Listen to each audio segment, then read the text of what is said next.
क्या आपने कभी ऐसा राजा देखा जिसने लाखों लोगों को हराया, फिर अंत में हथियार फेंक दिए, जिसने युद्ध के मैदान में जीत हासिल की लेकिन बाद में बुद्ध के रास्ते चल पड़ा?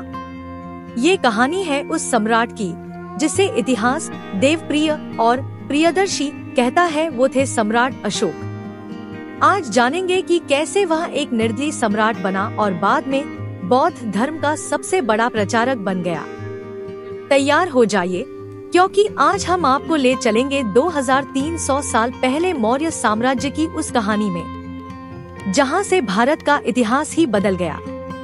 सम्राट अशोक मौर्य, जो अशोक महान के नाम से भी जाने जाते हैं, भारत के मौर्य साम्राज्य के एक प्राचीन और महान सम्राट थे। उनका जन्म 304 ईसा पूर्व के आसपास पाटलिपुत्र में हुआ था, जो वर्तमान पटना में स्थित था।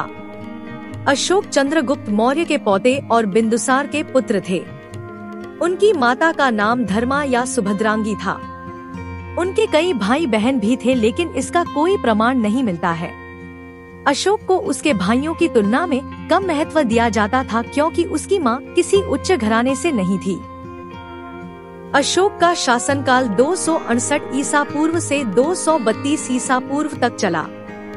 अशोक ने तक्षशिला में राजनीति, युद्ध कला, प्रशासन और दर्शन की शिक्षा ली। वह बचपन से ही बहुत बुद्धिमान, तेज, जिज्ञासु और स्वभाव से उग्र थे। उन्हें घुड़सवारी, तलवारबाजी, युद्ध रणनीति और शिकार में निपुण माना जाता था। राजकुमार अशोक पढ़ाई में जितना तेज थे, उतना ही युद्धकला में निपुण भी थे। परंतु उनका उग्र स्वभाव कभी कभी राजदरबार में विवाद का कारण बन जाता। अशोक का बचपन किसी आम राजकुमार जैसा नहीं था। उनका प्रशिक्षण एक कठोर वीर योद्धा के रूप में किया गया था। युवावस्था में ही अशोक को उसकी प्रतिभा के कारण उज्जैन का गवर्नर नियुक्त किया गया। बाद में उसे तक्षशिला भेजा गया। उस समय तक्षशिला में विद्रोह का माहौल था। अशोक ने बिना ज्यादा रक्तपात के वहां विद्रोह शांत किया, जिससे उनकी कूटनीति और नेतृत्व क्षमता साबित हुई। अशोक उज्जैन और तक्षशिला का गवर्नर बना। उन्होंने तक्षशिला विद्रोह में बुद्धिमानी और सैन्य कौशल से काबू पाया। उन्होंने अपने पिता बिंदुसार के मरण के बाद गद्दी संभाली, लेकिन ये गद्दी आसानी से नहीं मिली थी, क्योंकि बिंदुसार के अन्य पुत्र भी इसके दावेदार थे। अशोक का उनके भाई सुशीम और अन्य राजकुमारों से सत्ता के लिए संघर्ष हुआ। अशोक ने अपने भाइयों को हराकर राजगद्दी हासिल की। राजकुमार तो बहुत थे, लेकिन सम्राट बनने की क्षमता बस एक में थी, और वो थे अशोक। उज्जैन में रहते हुए अशोक की मुलाकात देवी नाम की एक महिला से हुई, जो बौद्ध धर्म की अनुयायी थी।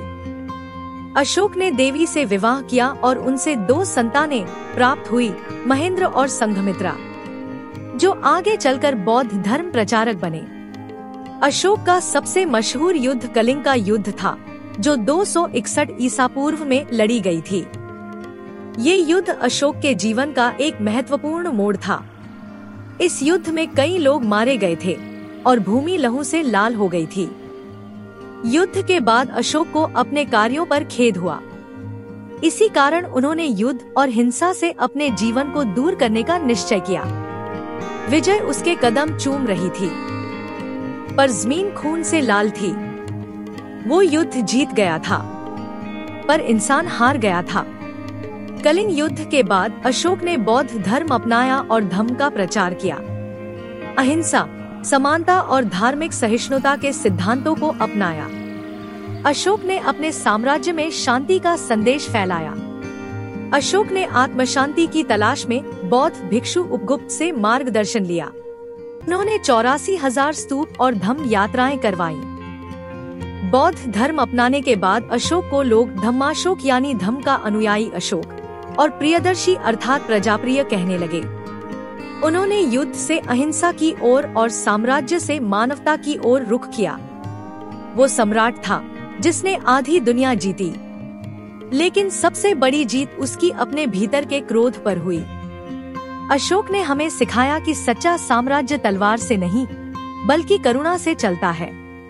आज भी उसके शिलालेख, उसके फैसले और उसका बदला हुआ हृदय हमें इंसानियत की राह दिखाते हैं।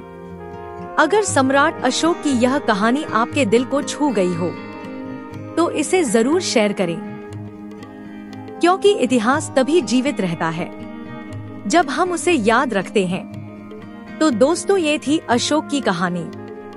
अशोक के शिलालेखों और अन्य कार्यों के बारे में हम नेक्स्ट पार्ट में जानेंगे। जाते जाते चैनल को सब्सक्राइब करें और कमेंट में बताएं, क्या आज की दुनिया को फिर से एक अशोक की जरूरत है?